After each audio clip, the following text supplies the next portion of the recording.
Pour cet exercice 89, en A, on te demande si tu remplissais d'eau chacune de ces boîtes, laquelle en contiendrait le plus. Alors, qu'est-ce qu'il faut qu'on compare pour voir laquelle contiendrait le plus d'eau? Donc, je te fais la démonstration sur la boîte 1. Si ici, je viens mettre de l'eau à l'intérieur.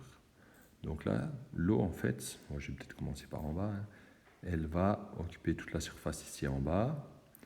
Puis après, elle va progressivement monter. Et on aura de l'eau partout ici. Donc en fait, pour le A, ce qu'on doit comparer, si on veut regarder laquelle peut contenir le plus d'eau, c'est le volume.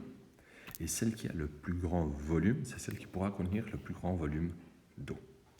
Alors, je n'ai pas fait tout le développement des calculs pour ces volumes, parce que c'est toujours la même chose. Pour faire le volume d'un prisme droit, on va faire l'aire de la base fois la hauteur. Donc si je prends pour ici la base d'un triangle, ici la base du triangle c'est 3, sa hauteur c'est 2, donc on fait 3 fois 2 divisé par 2.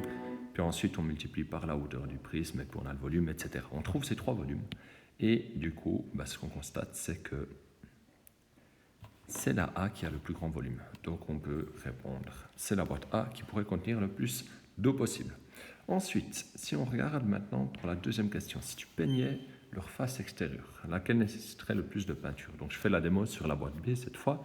Donc si je viens peindre ici la boîte B, donc je viens peindre la face du dessous, la face de droite, la face de gauche, la face du dessus, la face de devant, on ne voit plus rien, mais j'espère que tu as compris. Ce qu'on veut comparer pour le B, c'est l'aire totale.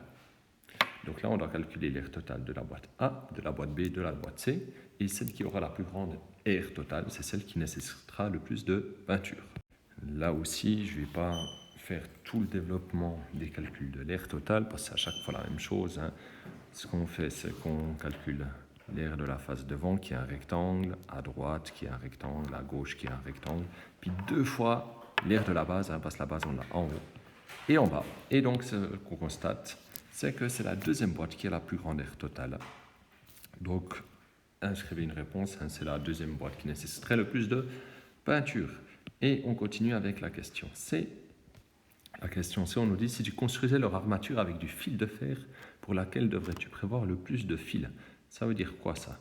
Alors, si je regarde, je vous fais la démo sur la boîte C, le fil de fer où il va sur l'armature, en fait, je devrais mettre du fer ici, ici, ici, ici le long, ici le long, ici le long, ici, ici et ici.